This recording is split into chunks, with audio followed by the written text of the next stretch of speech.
नमस्कार दोस्तों, आप सभी लोगों का आपके अपने YouTube channel agriculture tricks by NK में हार्दिक स्वागत करते हैं। तो आई होप आप सभी लोग स्वस्थ होंगे और मस्त होंगे। तो अपन बात करें कि अपन ने पिछला वीडियो देखा था वो प्लांट ब्रीडिंग को लेकर देखा था। तो आई होप आप लोगों को वो वीडियो पसंद आया होगा। मैं ऐसे बोल रहा हूँ कि अगर अगर आपको प्लांट ब्रीडिंग के अंदर कुछ भी नहीं आता ना, अगर आप 2x पे करके अगर इन वीडियो को भी देख रहे हो तो यहाँ से भी काफ़ी कॉन्सेप्ट आपके क्लियर होने वाले हैं और यहाँ से काफ़ी टर्मिनोलॉजियाँ हैं वो आपके यहाँ से कॉन्सेप्ट क्लियर होने वाला है। मैं बात करूँ पादप प्रजनन की, तो उसकी जो नींव है, तो वो आपकी नींव यहाँ से मजबूत होने वाली है। अगर आपको नोट्स चाहिए तो उसकी पीडीएफ मैं आपको टेलीग्राम चैनल के ऊपर प्रोवाइड करवा दूँगा।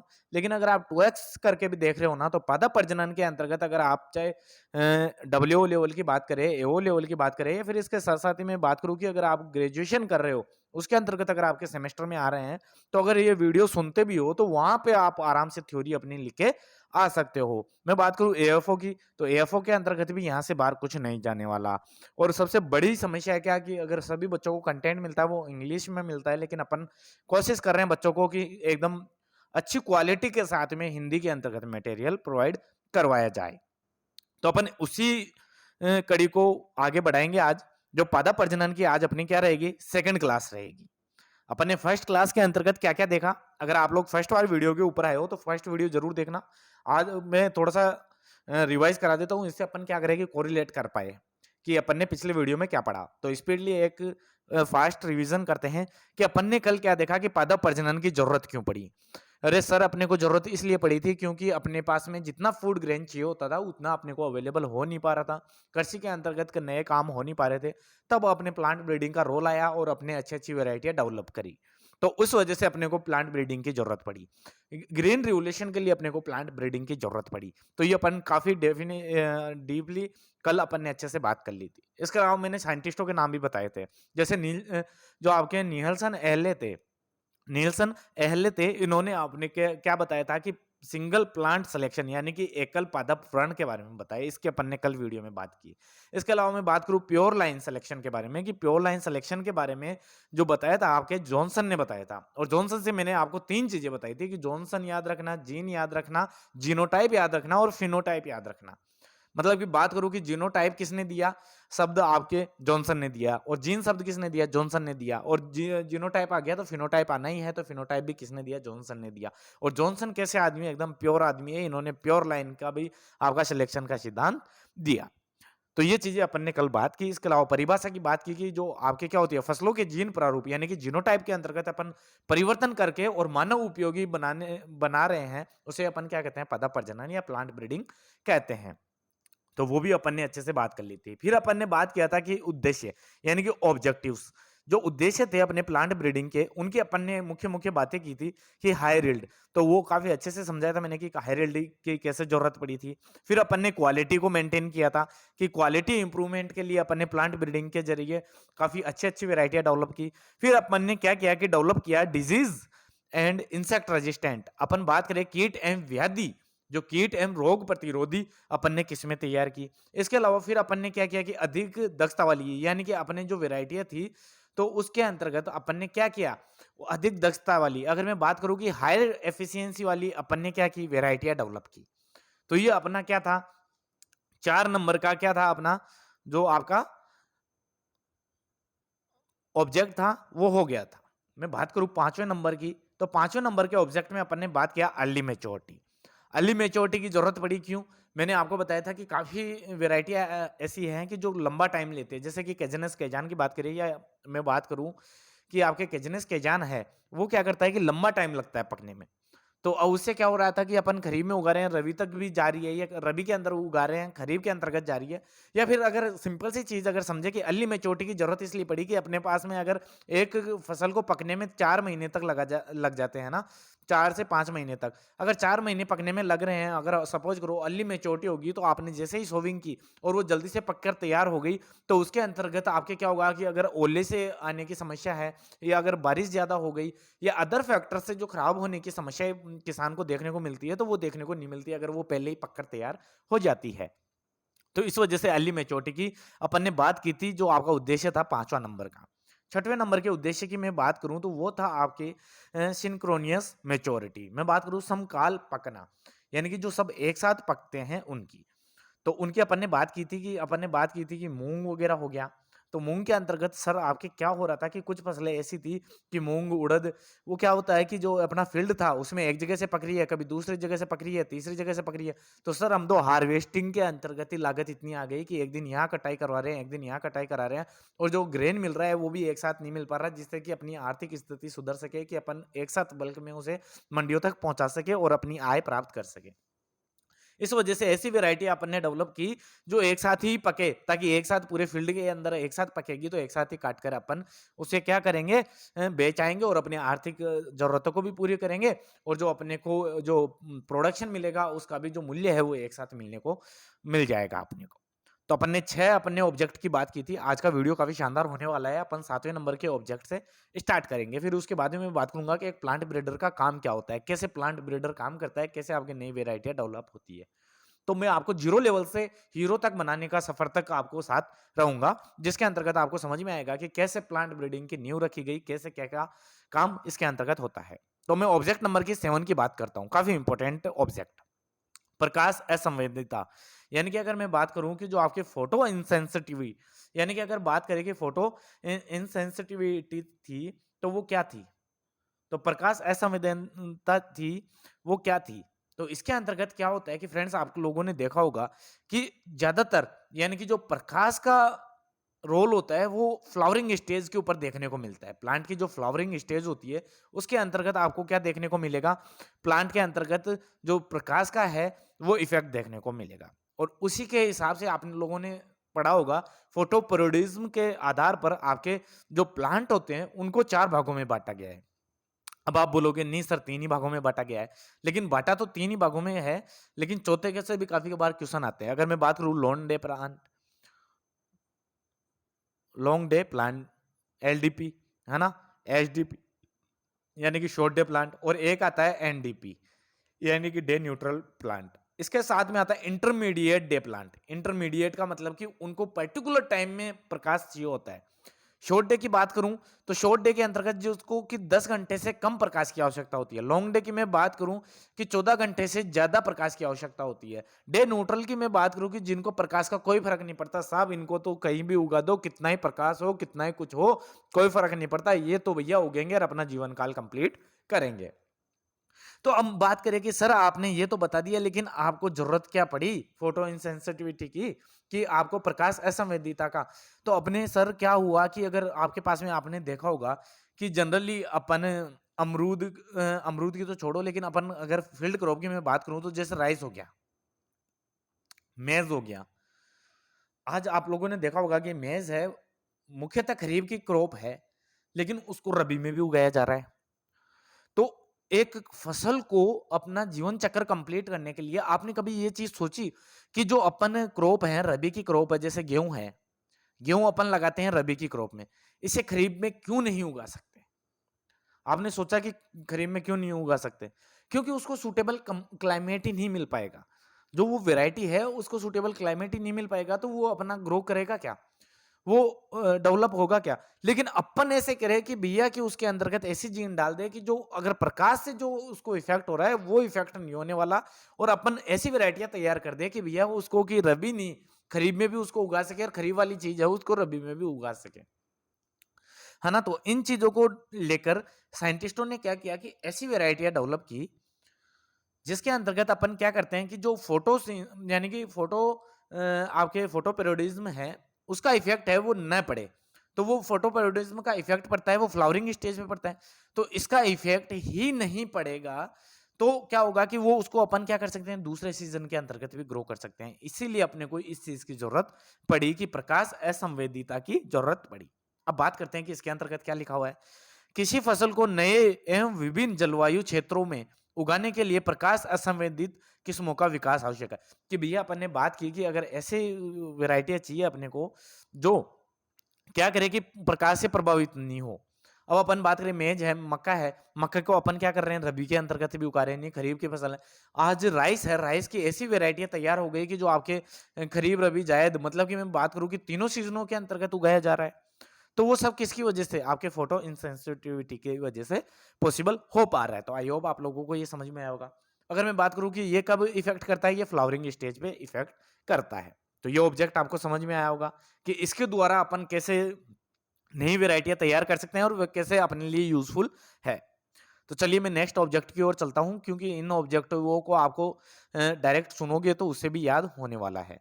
बाकी इसमें से कोई लिखने वाली चीजें इतना इंपॉर्टेंट नहीं है, बस आपको समझ में आना चाहिए कि ये कहना क्या चाहता है। अब मैं बात करूं प्रसुप्ति, या जिसे अपन डोरमेंसी कहते हैं, या ना प्रसुप्ति, या जिसे सुषुप्त अवस्था या डोरमेंसी कहा जाता है। अब इसके अंतर्गत क्या होता है, आपने कई बार देखा होगा कि भैया अब इसके अंतर्गत क्या हुआ कि कई चीजें समस्या देखने को मिली साइंटिस्टों को। क्या कि कई बार जैसे फसल है अपने पास में, कि भैया फसल है और खड़ी फसल, जैसे कि उसके ऊपर बालियां लगी हुई है और बारिश होने की वजह से वो सीड जो आपके प्लांट के ऊपर लगे हुए हैं वो वहीं पे ही बारिश होने की वजह से जर्मिनेट हो गए। तो ऐसी वेराइटियों के अंतर्गत तो डोरमेंसी लाना अनिवार्य हो गया कि इनमें तो डोरमेंसी लाओ ताकि ये पौधे के ऊपर ही ना पके।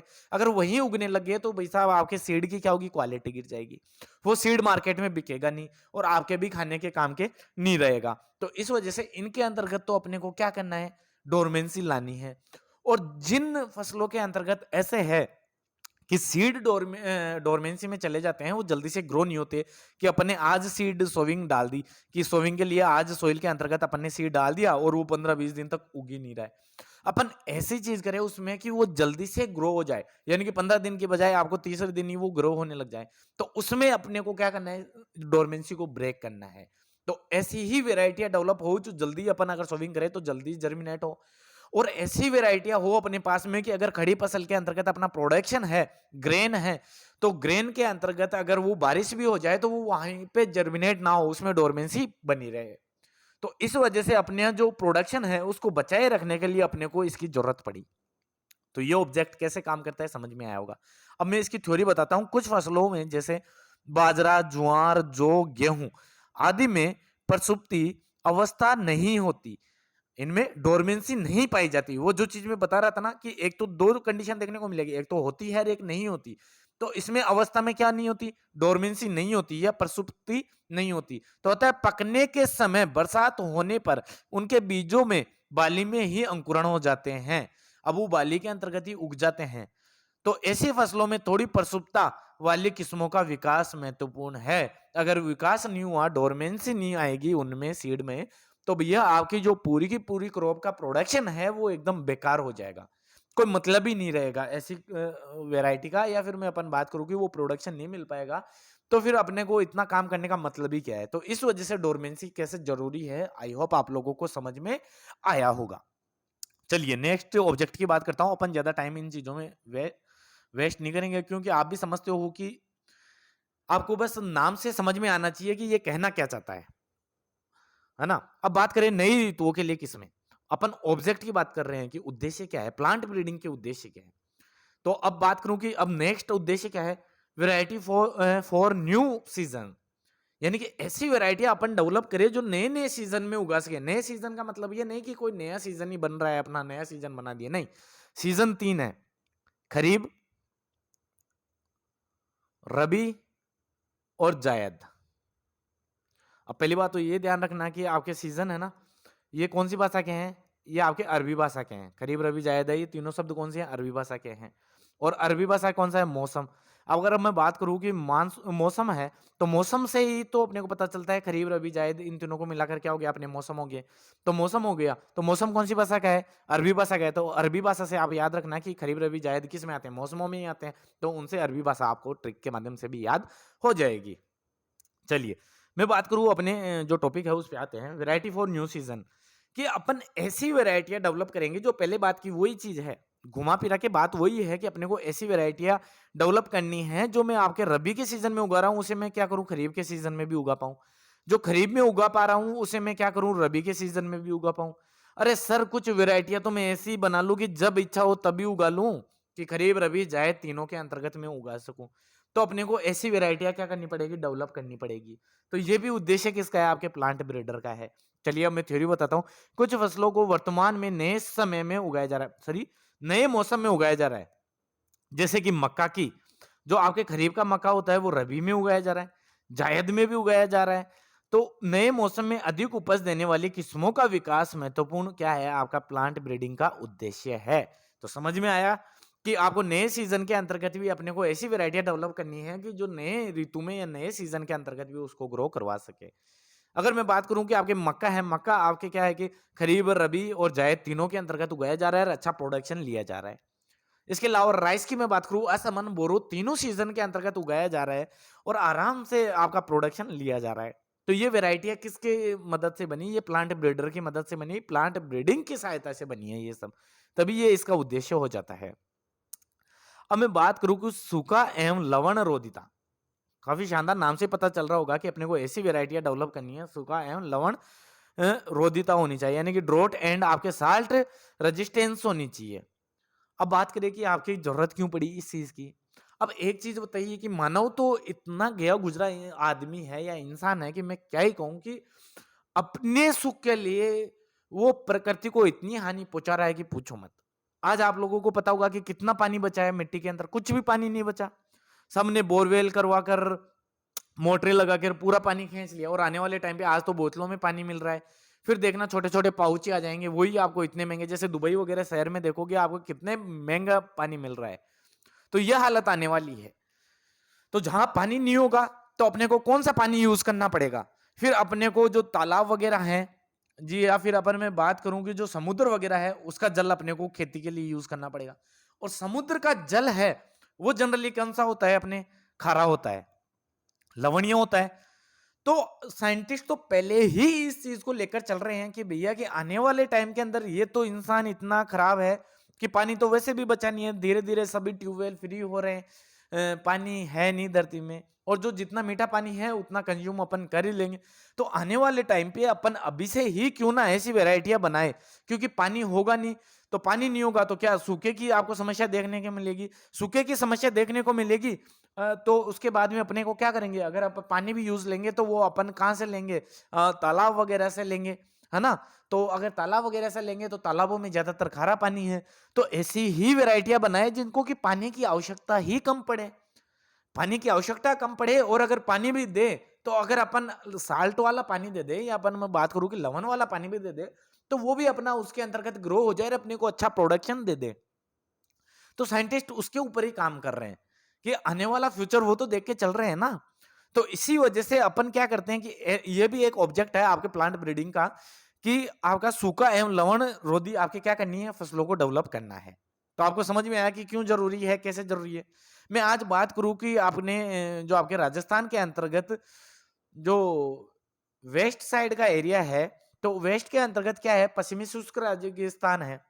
तो रेगिस्तान के अंतर्गत वहां पे पानी कम है। तो पानी कम है तो इसका मतलब ऐसे थोड़ी है कि वहां कुछ ही ग्रो नहीं हो रहा, लेकिन कुछ तो ग्रो हो रहा है, कुछ तो कर रहे हैं कई जगहों को। मूंग वगैरह लगा दिया, मोठ वगैरह हो गए, है ना? तो जिनको कम पानी की आवश्यकता पड़ती है उन वेराइटियां अपन क्या कर रहे हैं? डेवलप कर रहे हैं। इसके अलावा मैं बात करूं कि आपके जैसे सीजन की अपन ने बात की कि सीजन को भी अपन ने अलग सीजन के अंतर्गत उगाने की कई वेराइटियां बनाई। आज एप्पल देखोगे, एप्पल क्या था आपके जम्मू कश्मीर, हिमाचल प्रदेश, इनमें होता है ठंडे इलाके में। लेकिन अगर अब मैं बात करूं कि राजस्थान को तो डेजर्ट एरिया माना जाता है ना, बाकी ऐसा कुछ है नहीं लेकिन माना जाता है ना। तो वहां पे भी अभी क्या है कि कुछ ट्रायल ऐसे लग रहे हैं जहां पे एप्पल के प्लांट लगाए गए हैं। यहाँ पे भी राजस्थान के अंतर्गत भी एप्पल ग्रो करने की तकनीकियां चल रही है। थोड़े दिन में ऐसी वेराइटी आ जाएगी कि आपको राजस्थान में एप्पल ग्रो करेंगे और राजस्थान के प्रोडक्शन से आपके एप्पल बिकेंगे। तो वो क्या हो गया कि आपका जो एनवायरमेंट है वो सूटेबल करवा रहे हैं, और एक सीजन के बजाय दूसरे सीजन में भी ग्रो करने के साथ साथ में जो एक जैसा प्रकाश नहीं मिल पा रहा है, एक जैसा क्लाइमेट नहीं मिल पा रहा, दूसरे क्लाइमेट में भी ग्रो कर ले, ऐसी वेराइटियां आप धीरे धीरे डेवलप हो रही है। और सूखा और लवण सहनशीलता आप समझ ही गए होंगे। अब मैं पढ़ देता हूं इसका। देश का अधिकांश लगभग 70% खेती असिंचित पर है आधारित। अगर मैं बात करूं कि असिंचित कैसे, कि अपने जो 70 से 75% खेती होती है ना वो वर्षा जल के आधार पे होती है, यानी कि वहां पे सिंचाई के इतना पानी का अपने पास में सोर्स है ही नहीं। नहर वगैरह हुआ, कुआं वगैरह हुआ, तालाब वगैरह हुआ, इतने सोर्स है ही नहीं। तो जो 70% खेती होती है ना वो असिंचित होती है। असिंचित मतलब कि वर्षा आधारित अपने खेतियां की जाती है। और अधिकांश भूमि में लवण की अधिकता होती है। तो जहां पानी नहीं होगा तो वहां तो ऑब्वियसली आपको पता चल जाएगा लवण ही होंगे।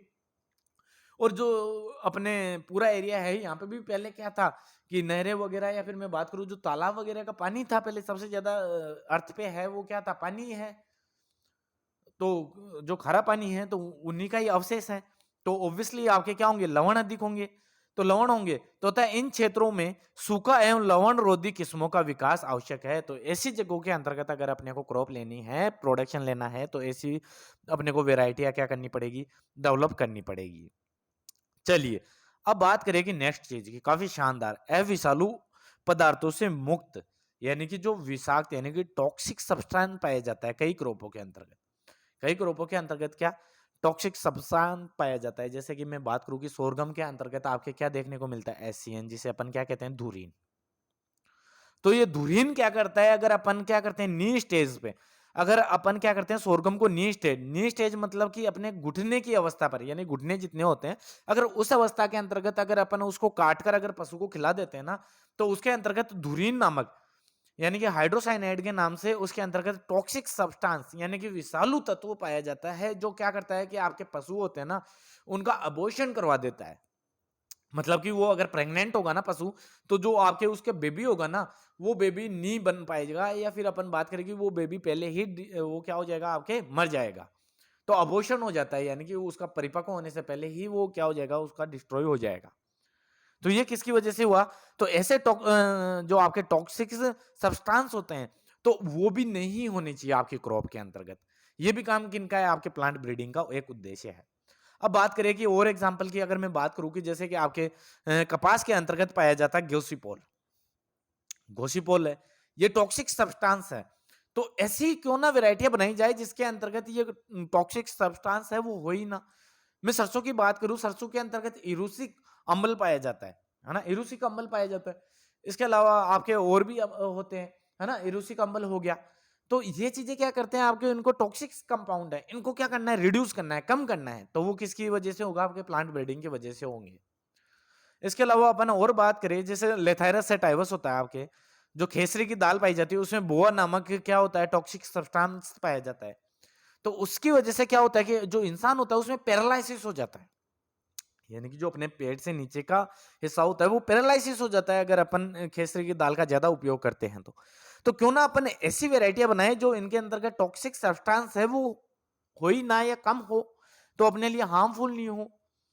तो वो काम किसका हो गया, आपके प्लांट ब्रीडर का हो गया। अब मैं थ्योरी बता देता हूं कि इन चीजों में ज्यादा अपन टाइम वेस्ट नहीं करेंगे, अब ज्यादा आगे बढ़ते हैं, क्योंकि नहीं तो वीडियो आगे बढ़ता ही चला जाएगा। चलिए मैं बात करूं कि इसके अंतर्गत आपके क्या है, कि इसके अंतर्गत बताया गया है कई फसलों में कुछ अविषालु तत्व, अविषालु नहीं विषालु पदार्थ होते हैं। उदाहरणार्थ सरसों में मौजूद इरूसिक अम्ल मानव स्वास्थ्य के लिए हानिकारक होता है। तो इरूसिक अम्ल क्या होगा, मानव स्वास्थ्य के लिए क्या होता है, आपके हानिकारक होता है। ऐसी फसलों को, उन्नत किस्मों को इन पदार्थों से मुक्त करना अत्यंत आवश्यक है। यानी कि अपन ऐसी वेराइटियां डेवलप करें जिनमें इरूसिक अम्ल ही ना हो सरसों के अंतर्गत, है ना। तो ऐसी वेराइटी अपन डेवलप करेंगे तो वो अपने लिए हार्मफुल नहीं होगी और अपन उनका अच्छे से यूज कर सकते हैं। ये आपका किसका ऑब्जेक्ट हो जाता है, प्लांट ब्रीडिंग का हो जाता है। मैं बात करूं अविषरण या नॉन शेटरिंग। नॉन शेटरिंग का मतलब है जो आपका विसरण होता है, जो न होने वाली किस्म। यानी कि विसरण मतलब कि अपन एक जगह से दूसरी जगह भी कोरिलेट करते हैं कि कई वैरायटियां है जो एक ही जगह उगाई जा रही है, उसको दूसरी जगह भी आपको क्या करना है, लेके जाना है। और कुछ जो फसलें गिर जाती है तो उनको लेकर भी कि इतनी अपन उसके अंदर डेवलप कर दें कि वो एक तो फसलें गिरे नहीं, दूसरा एक जगह से अपन दूसरी जगह उस किस्म को उगा सके। जैसे कि अगर मूंग, उड़द, सरसों जैसी फसलें हैं तो काफी उपयोगी होती है, लेकिन इनको कई जगहों पर ही उगाया जाता है, हर जगह नहीं उगाया जाता। तो उनको भी उगाना है, और उनके साथ ही जो आपकी ग्रोथ होती है उसको लेकर क्या होता है कि वो गिर जाते हैं, तो शेटरिंग मतलब गिरे ना, तो इनको लेकर अपन उसके क्या करते हैं, चेंजिंग करते हैं। तो ये आपका क्या हो जाता है, लास्ट ऑब्जेक्ट हो जाता है आपके प्लांट ब्रीडिंग का। तो आई होप आप लोगों को समझ में आए होंगे कि प्लांट ब्रीडिंग के पूरे ऑब्जेक्ट। अगर मैं बात करूं कि फास्टली रिवीजन करवा देता हूं एक बार, जिससे आपको समझ में आएंगे कि अपने 12 ऑब्जेक्ट पढ़े, उसके अंतर्गत कौन कौन से पढ़े।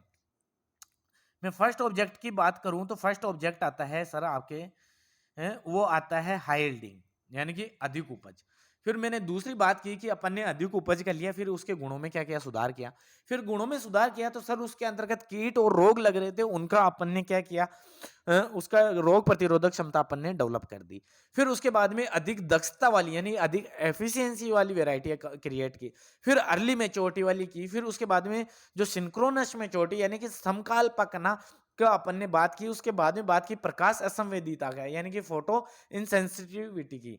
उसके बाद में मैं बात करूँ डोरमेंसी की बात की, फिर उसके बाद में नई सीजन के लिए वैरायटियां तैयार किया, उसके बाद में ड्रोट एंड साल्ट रेजिस्टेंट की बात की, और फिर अपन ने क्या किया कि फ्रीडम फॉर टॉक्सिक सब्सटेंस यानी कि अपने अविषालुकता जो आपके पदार्थ हैं उनसे मुक्त किया वैरायटियों को, और लास्ट के अंतर्गत अविषरण किया, नॉन शटरिंग की। या आपके 12 के 12 क्या हो गए, ऑब्जेक्ट हो गए। अब मैं बात करूं कि पादप प्रजनन की क्रिया है कि आपका जो प्लांट ब्रीडर है वो प्लांट ब्रीडिंग के अंतर्गत कार्य कैसे होता है। आपने सर बोल तो दिया कि अपने को हायर यील्ड करनी है, डिजीज रेजिस्टेंट बनाना है, साल्ट टॉलरेंट बनाना है, अपने को नई सीजन के लिए नई वेराइटियां बनानी है, तो बनाएंगे कैसे, ये क्रियाएं कैसे होती है। तो अपन इनकी बात करेंगे अब कि इनकी कि पादप प्रजनन की क्रियाएं क्या होती है, activities in plant breeding, plant breeding के अंतर्गत एक्टिविटीज क्या होती है, कैसे आप तैयार कर रहे हो इन चीजों को। तो इन चीजों को जो तैयार करेंगे उनके प्रोसेस पढ़ेंगे।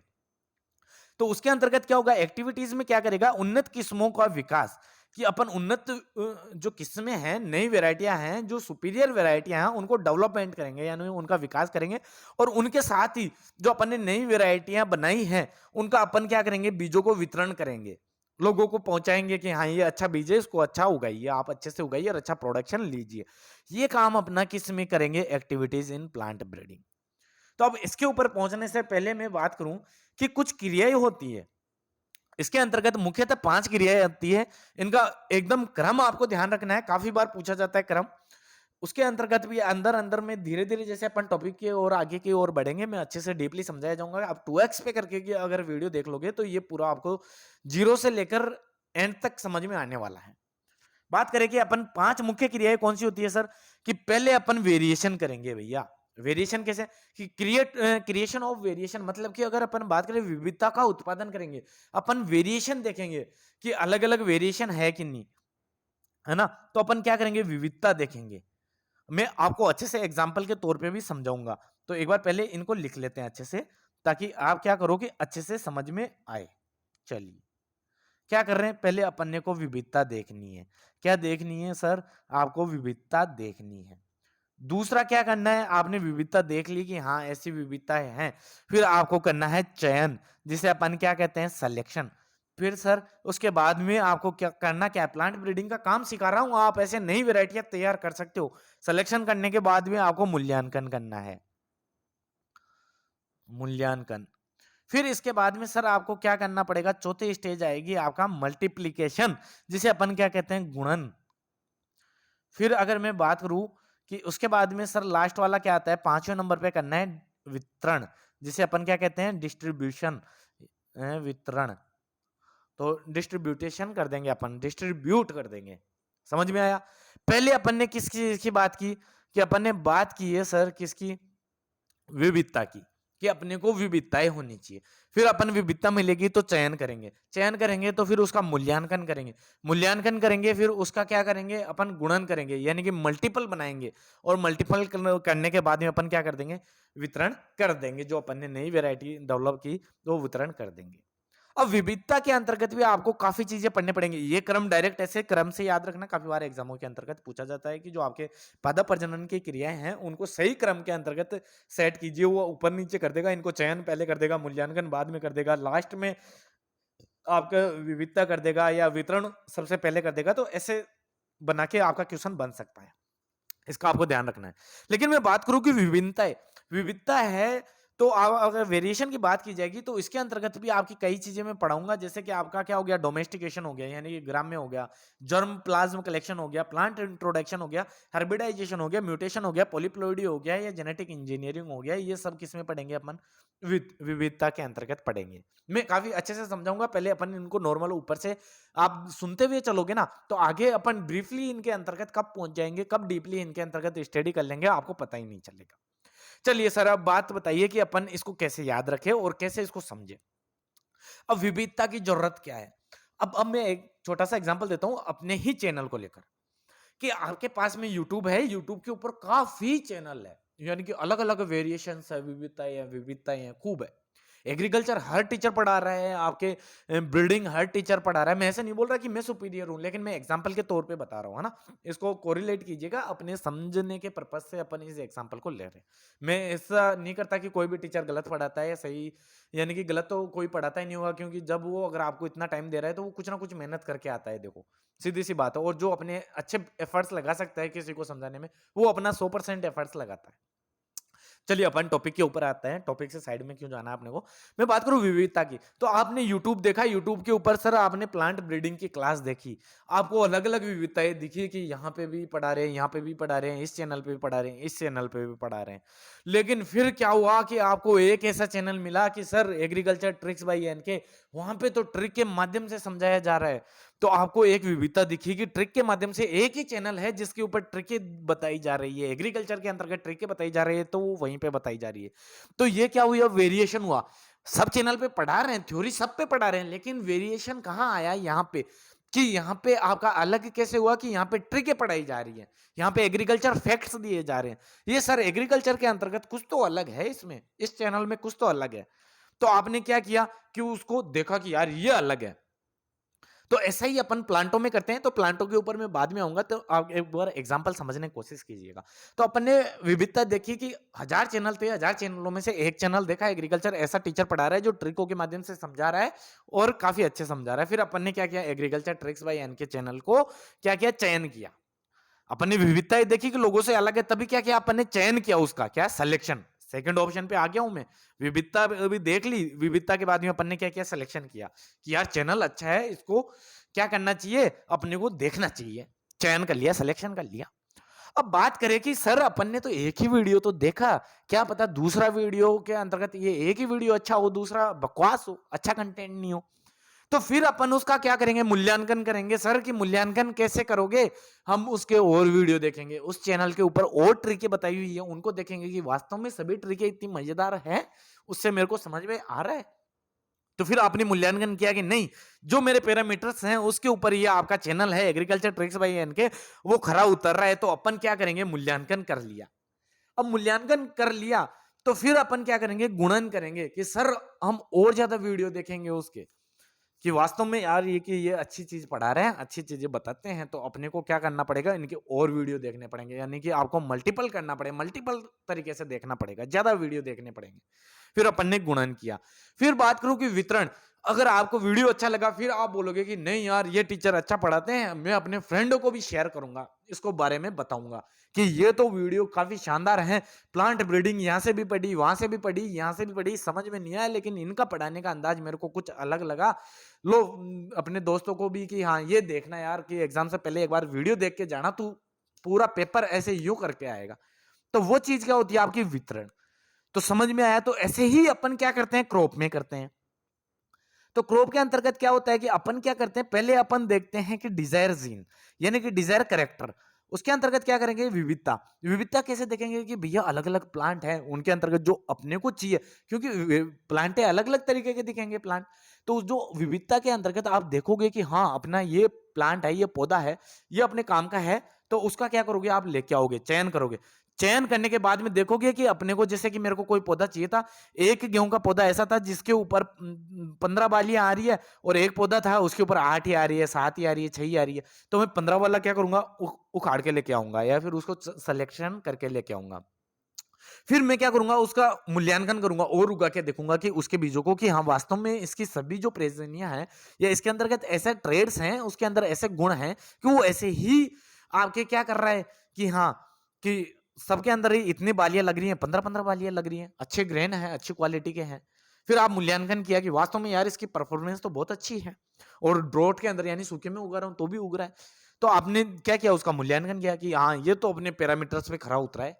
फिर अपन क्या करेंगे, उससे और बीज बनाएंगे, कि अपन क्या करेंगे, उसका सिलेक्शन कर लिया, ले आए, अब उसका क्या करेंगे, और गुणन करेंगे, यानी मल्टीप्लीकेशन करेंगे अपन, और ज्यादा उसके सीड बनाएंगे, और फिर बाद में क्या करेंगे, वितरण कर देंगे, किसानों को देंगे कि सर आप इसको उगाइए, इससे इतना प्रोडक्शन मिलता है, और ये आप लोगों के लिए काफी यूजफुल है।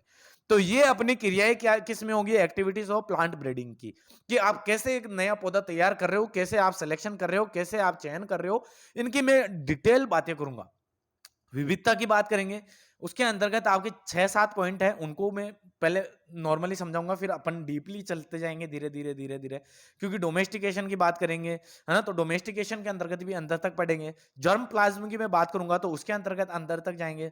इंट्रोडक्शन की मैं बात करूँगा, इंट्रोडक्शन के अंदर भी प्राइमरी, सेकेंडरी सबकी बात करेंगे, है ना? इनका सबका एकदम ब्रीफली अगर मैं डोमेस्टिकेशन की बात करूँगा, उसमें भी आपके नेचुरल आएगा, आर्टिफिशियल आएगा ना, उनको ब्रीफली आपको इतना पढ़ा दूँगा कि आप वीडियो के माध्यम से अगर 2x में भी देखोगे ना, तो आपको नींदों में भी पूछा जाएगा, तो आप ऐसे-ऐसे बता दोगे कि यार ये नहीं, ये ऐसे होता है, ये ऐसे होता है।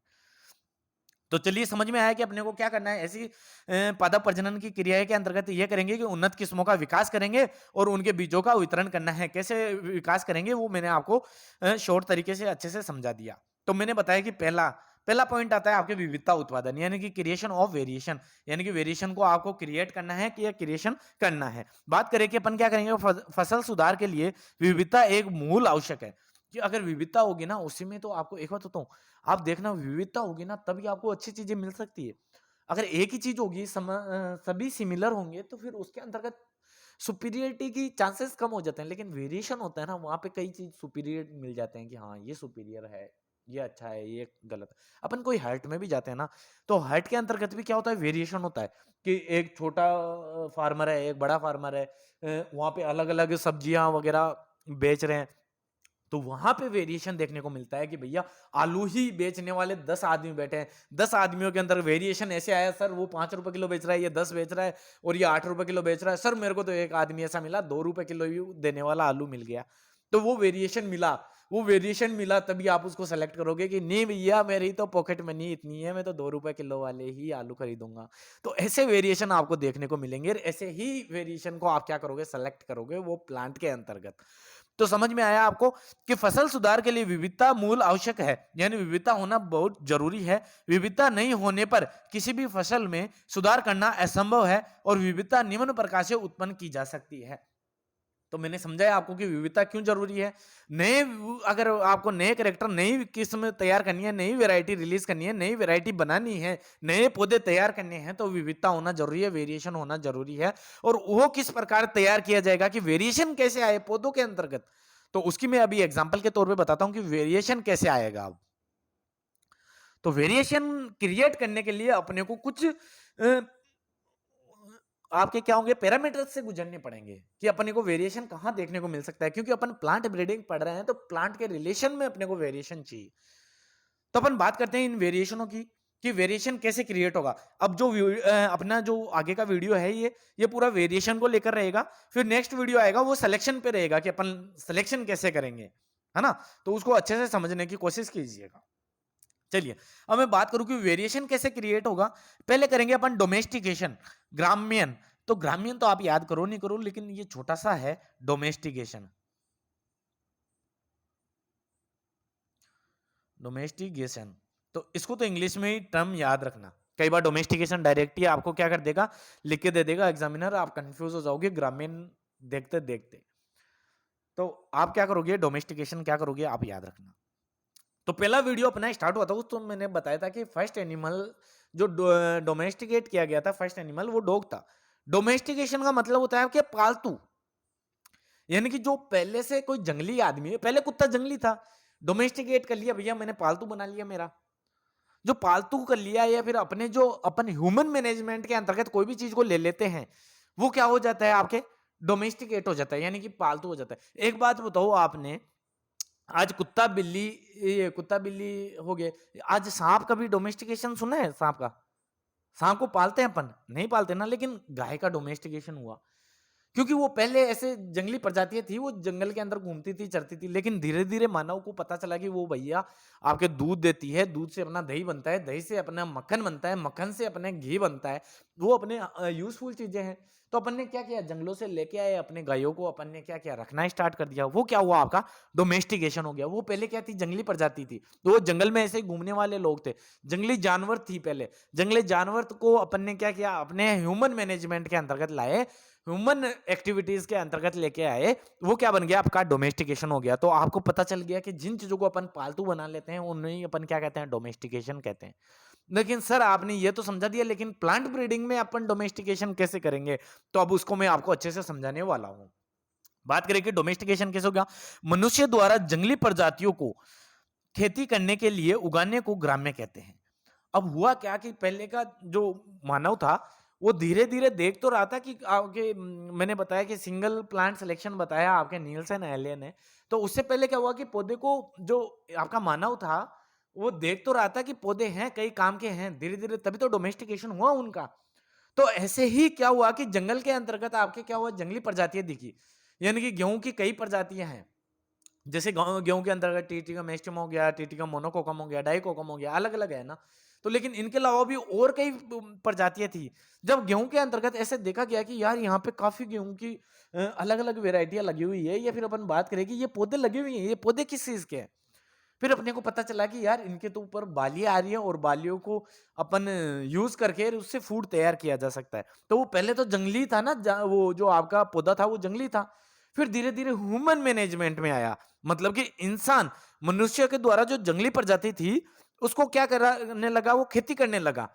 तो उसे ही अपन जो इंसान जो जंगली प्रजातियों को अपने ह्यूमन मैनेजमेंट में लाता है, उसे ही अपन क्या कहते हैं, ग्राम्यन कहते हैं, या अपन डोमेस्टिकेशन कहते हैं। तो आई होप आप लोगों को समझ में आया होगा। अब इससे आसान भाषा तो और क्या हो सकती है। अब मैं बात करूं, ग्रामीण है पादप प्रजनन के इतिहास की प्रथम अवस्था है। तो प्रथम अवस्था कैसे, कि सर अपने को वेरिएशन क्रिएट करना है, और वेरिएशन कैसे मिलेगा, अलग अलग प्रजातियां दिखेगी अपने को एक ही वैरायटी की। मगर मैं बात करूं कि गेहूं की, अगर अपने को 10 वैरायटियां दिख रही है, जिसके अंतर्गत एक में 5 बालियां लगी हुई है, एक की हाइट लंबी है, एक की हाइट छोटी है, एक में अच्छी अच्छी बालियां आ रही है, एक दिखने में अच्छा लग रहा है, एक के अंतर्गत आपके क्या हो रहा है, प्रोडक्शन अच्छा हो रहा है, मतलब कि अच्छी अच्छी लंबी लंबी स्पाइकें लगी हुई हैं उसमें। तो अपन क्या करेंगे, उन ही वेराइटियों को अपन क्या करेंगे, सेलेक्ट करेंगे।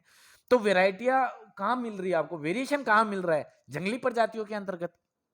और जो जंगली प्रजातियां हैं उनका अपन ने अपन ह्यूमन मैनेजमेंट में उगाया, तो उसे अपन क्या कहते हैं, डोमेस्टिकेशन कहते हैं। तो समझ में आया। तो पादप प्रजनन के लिए इतिहास में सबसे प्रथम अवस्था क्या होती है, आपकी डोमेस्टिकेशन होगा, कि आप जंगली प्रजातियों को अपने ह्यूमन मैनेजमेंट में लाओ और उनको उगा के देखो कि ये अपने लिए यूजफुल तो है, और इनको कैसे बेहतर बनाया जा सकता है। यह पादप प्रजनन का सबसे महत्वपूर्ण चरण है, इसको ध्यान रखना। सबसे महत्वपूर्ण चरण कौन सा है, डोमेस्टिकेशन, क्योंकि इसके बाद ही पादप प्रजातियां प्रजनन के लिए उपलब्ध हो पाती है। अब कैसे हो पाती है, अब मैं बात करूं कि आपके पास में कोई है, ये प्लांट है, ये आपने देख लिया कि इसकी स्पाइक बड़ी आ रही है, शानदार स्पाइक आ रही है, लेकिन सर इसकी तो हाइट भी खूब ज्यादा है ना, और इसकी तो वेजिटेटिव ग्रोथ भी कम हो रही है, स्पाइक तो ज्यादा है ही, लेकिन अच्छे से मतलब कि ये ड्रोट रेजिस्टेंट नहीं था सर, ये तो वहीं उग रहा था, जैसे अफ्रीका के अंतर्गत देखा गया, या मैं बात करूं वो मध्य क्षेत्र था, वहां पे अगर देखा गया तो इस पौधे को वहीं पे उग रहा था। अपन ऐसा क्या करें कि जो अपन इसको नई जगह उगाए, है ना, तो अब क्या करेंगे कि उस पौधे को दूसरे पौधे से क्रॉस करवाएंगे, जो वहां के क्लाइमेट में जहां अपने को लाना है ना, वहां पे उसकी जैसी प्रजाति देखेंगे, और वहां पे उसको और उसको क्रॉस करवा कर अपन नई वैरायटी तैयार करेंगे, ताकि ये क्या है कि नए एनवायरमेंट के लिए तैयार भी हो जाएगा, और जो इसका प्रोडक्शन मिल रहा था पहले वाले पौधे का, और जो आपके हो रही है लोकल वैरायटी जिसके अंतर्गत प्रोडक्शन कम है, तो उनसे दोनों से क्रॉस करवा कर आपको कैसी वैरायटी तैयार मिल जाएगी, कि ऐसी वैरायटी मिल जाएगी सर जिसके अंतर्गत प्रोडक्शन भी हाई होगा, और वो क्लाइमेट के लिए क्या होगी, सूटेबल हो जाएगी। तो यही क्या होता है कि महत्वपूर्ण चरण होता है, इसी के बाद ही आपके पादप प्रजनन का क्या होता है, आपकी उपलब्धियां हो पाती है, या फिर कार्य स्टार्ट हो पाता है। क्योंकि आप एक बार वेरिएशन तो आए अपने पास में, तभी तो अपन आगे का काम करेंगे, उसके अंतर्गत जो जेनेटिक मेकअप का चेंज करेंगे, कोई भी अपने को ट्रेड्स लाने हैं, वो आगे का काम है। पहले अपने को क्या करना है, डोमेस्टिकेशन करना है। डोमेस्टिकेशन से वेरिएशन आ गया सर।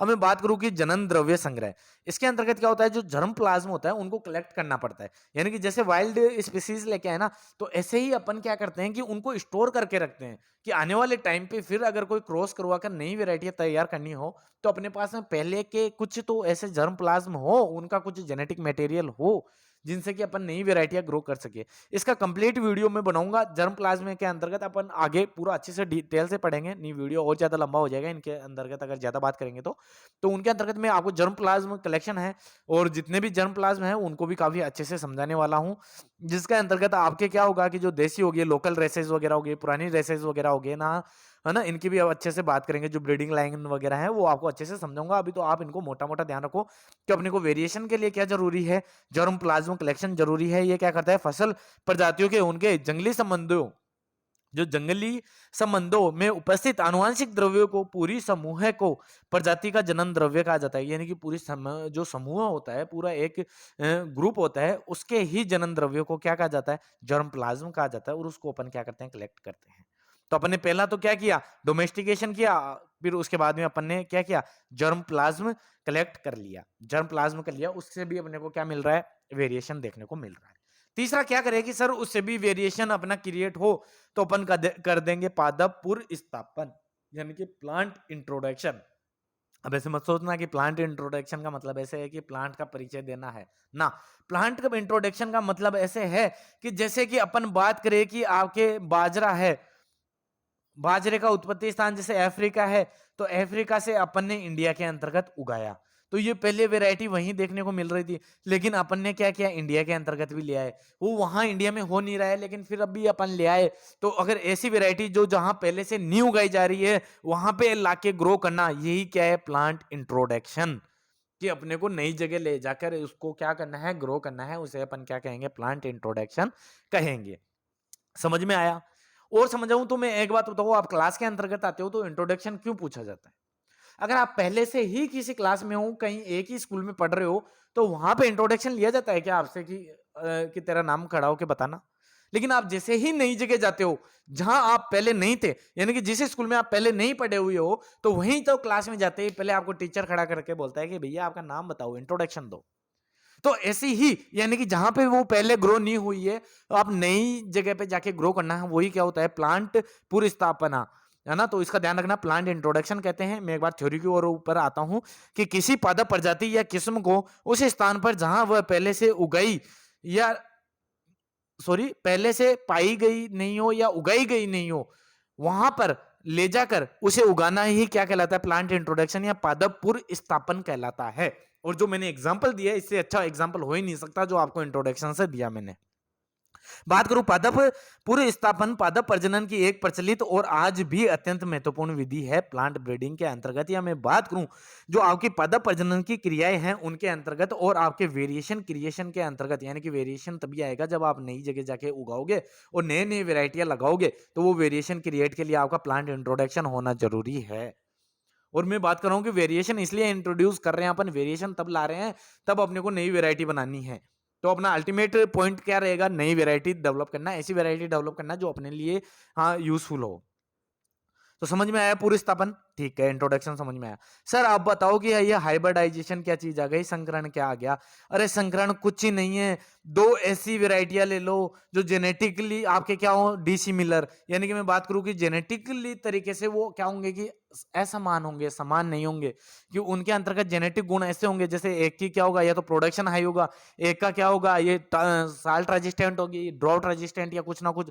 दो अलग अलग गुणों वाले अपन एक जैसे प्लांट लेंगे और उनको क्रॉस करवाएंगे, उसे ही अपन क्या कहते हैं? संकरण कहते हैं। सर संकरण किसे कहते हैं? विभिन्न गुणों के पादपों को, यानी अलग अलग गुणों के पादपों को, अलग अलग गुणों वाले पौधों को परस्पर संकरण यानी कि क्रॉस करवाकर जो नई वेराइटियां तैयार किस्म की जाती है, नई प्रोजीनी जो F1 निकलेगा, सर उसे ही अपन क्या कहते हैं? संकरण कहते हैं। उसे ही अपन क्या कहते हैं? संकरण, जिसे क्या हाइब्रिडाइजेशन कहा जाता है, हाइब्रिडाइजेशन कहा जाता है। तो इसका विशेष रूप से आपको ध्यान रखना है कि हाइब्रिडाइजेशन या संकरण क्या होगा। संकर का मतलब ही क्या होता है दोस्तों? आप लोगों ने पता होगा कि अपन लेके आते हैं संकर बीज, जैसे होते हैं कि जो आपकी उपज अच्छी दे, यानी कि अच्छे अच्छे गुण पाए जाएं। तो हाइब्रिडाइजेशन का मतलब यही हुआ ना कि दो विभिन्न गुणों वाले पौधों को अपन क्रॉस करवाएंगे और उनसे जो नया पौधा बन रहा है भैया, यही क्या है? आपका हाइब्रिड है। हाइब्रिड हाइब्रिड तैयार होगा, वो क्या होगा? नया संकरण तैयार होगा। तो आई होप आप लोगों को समझ में आया होगा। अब इसके अलावा मैं बात करूं म्यूटेशन।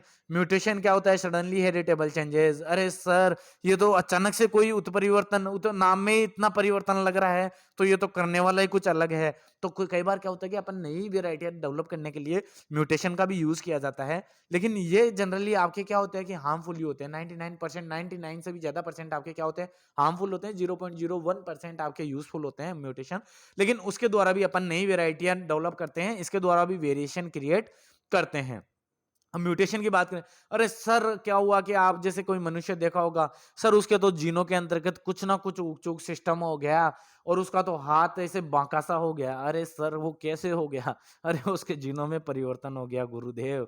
अगर जीनों में परिवर्तन हो गया, उसके साथ ही अपन बात करें कि सर अचानक से उसके अंतर्गत ऐसी चीज़ हो गई कि वो तो ऐसे कुब्बड़ की जैसे हो गया, यानी कि कुब्बड़ की जैसे चलने लग गया, उसके अंतर्गत कुछ ना कुछ चेंजिंग हो गया। उसके जीनोम में कुछ ना कुछ चेंजिंग हो गया, तो वो क्या होता है आपके म्यूटेशन होता है। अरे सर जो आपके टर्नर सिंड्रोम हो गया, है ना? ये डाउनी सिंड्रोम वगैरह हो गया, ये सर सब किसके हैं? म्यूटेशन के ही प्रकार हैं।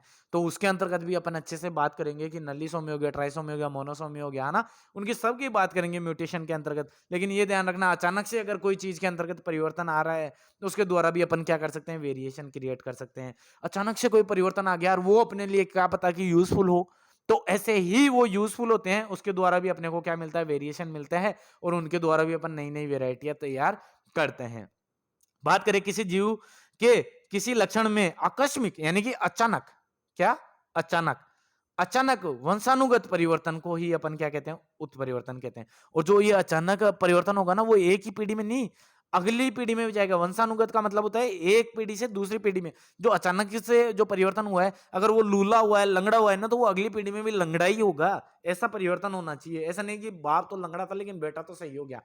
लेकिन मैं परिवर्तन की बात कर रहा हूँ, जनरली होता है ऐसा नहीं है, लेकिन म्यूटेशन की बात कर रहा हूँ। अगर म्यूटेशन अगर जीन के अंदर हो गया ना, तो वो आपके आगे वाले को भी क्या करेगा? इफेक्ट करेगा। तो समझ में आया, इससे वेरिएशन क्रिएट होगा और वो अपने लिए अपने काफ़ी यूज़फुल रहता है कई बार। तो लेकिन इसके अंदर 0.01% ही ऐसे म्यूटेशन होते हैं जो अपने लिए यूज़फुल होते हैं। वो अब मैं आपको अच्छे से म्यूटेशन भी समझाऊँगा और म्यूटेशन का यूज़ है वो भी आप आगे से अच्छे से बात करेंगे। अभी मोटा-मोटा आपको ध्यान रखना है, इंट्रोडक्शन की बात चल रही है। पॉलीप्लॉइडी की बात करेंगे, इसके अंतर्गत भी अपन क्या करते हैं? 2n से क्या करते हैं? अपन गुणसूत्रों में कमी कर देते हैं, सेट में ही कमी कर देते हैं। इसके अलावा 2n से 3n बना देते हैं। अरे सर आजकल सीडलेस वगैरह ये आ रहे हैं, आजकल तरबूज है, बिना बीज के आ रहे हैं, ये सब पॉलीप्लॉइडी का खेल है। उनकी भी अपन मैं बात करूँगा जब पॉलीप्लॉइडी अच्छे से पढ़ाऊँगा, लेकिन आपको ध्यान रखना है कि वेरिएशन लाने के लिए पॉलीप्लॉइडी भी आपका ज़रूरी है।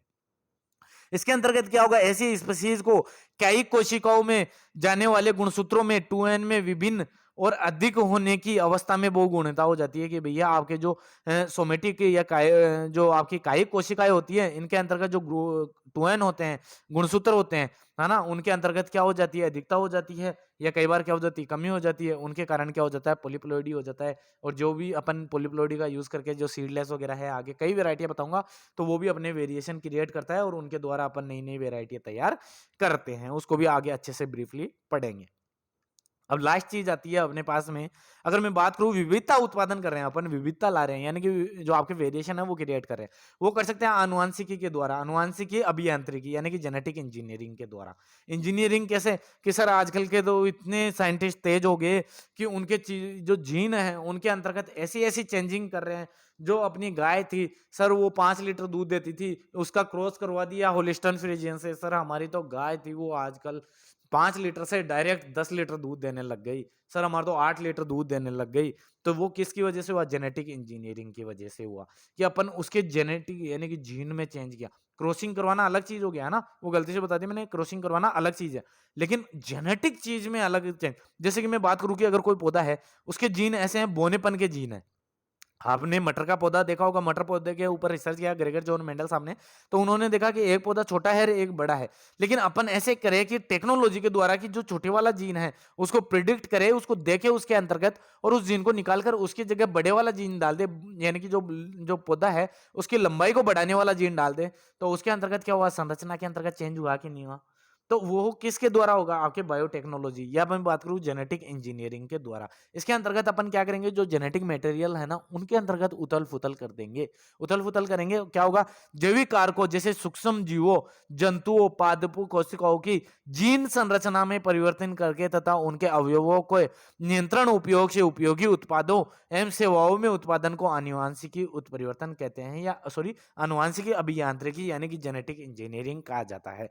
इसको भी मैं काफी अच्छे से समझाऊंगा जेनेटिक इंजीनियरिंग के बारे में। आपको पता चलेगा कि इंजीनियरिंग के माध्यम से ये जो जेनेटिक चीजों के अंतर्गत मॉडिफाई किया है, तो वो कितना कितना अपने लिए यूजफुल रहा है। तो अभी मोटा मोटा ध्यान रखना है कि ये भी अपने को वेरिएशन क्रिएट करने के अंतर्गत माध्यम से, और सॉरी वेरिएशन क्रिएट करने में मदद करता है। अब मैं बात करूँ कि आज का वीडियो रहा वो काफ़ी अच्छा रहा, आप लोगों को पसंद आया होगा। अपन ने शॉर्टली एक बार रिवाइज़ करवा देता हूँ। अपन ने बात की ऑब्जेक्ट की, तो ऑब्जेक्ट के अंतर्गत कुछ कल पढ़ लिए थे और 4-5 ऑब्जेक्ट आज देखे। उसके अलावा मैंने बात की कि जो पादप ब्रीडर होता है, प्लांट ब्रीडर होता है, या मैं बात करूँ कि जो आपके पादप प्रजनन की क्रियाएँ होती है, उसके अंतर्गत अपने को 5 चीज़ों का ध्यान रखना है। पहले तो अपने को वेरिएशन करना है, यानी कि विविधता लानी है, फिर अपने को विविधता वाली चीज़ों को चयन करना है, फिर अपन उनको क्या करेंगे, मूल्यांकन करेंगे कि हाँ, वास्तव में जो चाहिए वो है कि नहीं है। फिर अगर वो है तो उसका मल्टीप्लिकेशन करेंगे यानी गुणन करेंगे और फिर क्या करेंगे, वितरण करेंगे।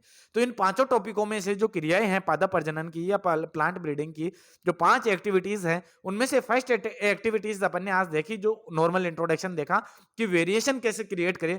तो अपन ने डोमेस्टिकेशन किया, जो आपकी जंगली प्रजातियाँ थी, उनको अपन क्या कर रहे हैं, नए-नए खेतों के अंतर्गत या अपने खेतों में अपन क्या कर रहे हैं, उगा रहे हैं। तो उनको क्या किया, डोमेस्टिकेट किया। फिर अपन ने जो पुरानी जो नई जो पुरानी वैरायटियाँ थी, उनका जर्म प्लाज़्मा को कलेक्ट किया कि उनसे भी, ताकि अपन नया वैरायटी अपन तैयार कर सके, ताकि नया वेरिएशन अपने को मिल सके। फिर अपन ने इंट्रोडक्शन बताया कि प्लांट का इंट्रोडक्शन जो पहले से उगाई नहीं जा रही है, वहाँ पे अगर पादप को लाकर उगा रहे हैं, तो उसे अपन क्या कहते हैं, प्लांट इंट्रोडक्शन। जिससे क्या होगा कि वहाँ की प्रजाति के अंतर्गत भी क्या होगा, वेरिएशन होगा कि वहाँ पे जो उगी नहीं रही थी, वहाँ पे उगने लगी, तो वो वेरिएशन ही हुआ ना वहाँ के लिए तो वैसे करेंगे। इसके अलावा हाइब्रिडाइजेशन करेंगे कि सर 2 अलग-अलग पौधे लेंगे, उनको अच्छे-अच्छे कैरेक्टरों वालों को 2 पौधों को क्या करेंगे, क्रॉस करवाएँगे और उससे नए हाइब्रिड तैयार करेंगे, जिसे कि अपन क्या कहें, संकरण करवाएँगे। सर अपन म्यूटेशन भी करवाएँगे, या म्यूटेशन हो रहा है तो उससे भी अपने को वेरिएशन देखने को मिल रहा है, और अगर यूज़फुल म्यूटेशन हो रहा है तो उनसे अपन नई वैरायटियाँ तैयार करेंगे। फिर मैंने बात की पॉलीप्लॉइडी की, जिसकी आपको पता है नॉर्मल नाम याद रखना है कि पॉलीप्लॉइडी के द्वारा भी अपने को वेरिएशन क्रिएट कर सकते हैं। जैसे कि मैंने एग्जांपल दिया था सीडलेस वगैरह, ये बनाएँगे सब। मैं आपको इतना परफेक्ट कर दूँगा कि आपको पता ही नहीं चलेगा कि अपन खुद ऐसे बिल्डर बन जाओगे कि आप नई वैरायटियाँ निकालने वाले बन जाओगे आप। फिर अपन ने बात की कि आनुवांशिक अभियांत्रिकी यानी जेनेटिक इंजीनियरिंग के द्वारा उसके प्लांट के जेनेटिक मटेरियल के अंतर्गत अपन ने चेंज किया। गाय, भैंसों, एनिमल के अंतर्गत भी, माइक्रो ऑर्गेनिज्म में के अंतर्गत भी अपन ने जेनेटिक इंजीनियरिंग के थ्रू उनके जेनेटिक चीज़ों के अंतर्गत सर चेंजिंग करके उनमें भी वेरिएशन ला दिया अपन ने। तो अपन ने बात की कि 7 चीज़ों की, तो 7 चीज़ों के द्वारा अपन ने वेरिएशन क्रिएट किया। अब अपन बात करेंगे आगे सिलेक्शन की। सिलेक्शन के बाद में फिर मैं बात आऊँगा मूल्यांकन की और फिर गुणन की। तो आई होप आज का अगर वीडियो पसंद आए तो ज़्यादा से ज़्यादा लाइक करना और शेयर करना ना भूलना, और कमेंट बॉक्स में ज़रूर बताना दोस्तों कि वीडियो कैसा लग रहा है। अगर वीडियो अच्छा लगे तो ज़्यादा से ज़्यादा शेयर करो। थैंक यू फ्रेंड्स, मिलते हैं नेक्स्ट वीडियो में नेक्स्ट अपडेट के साथ।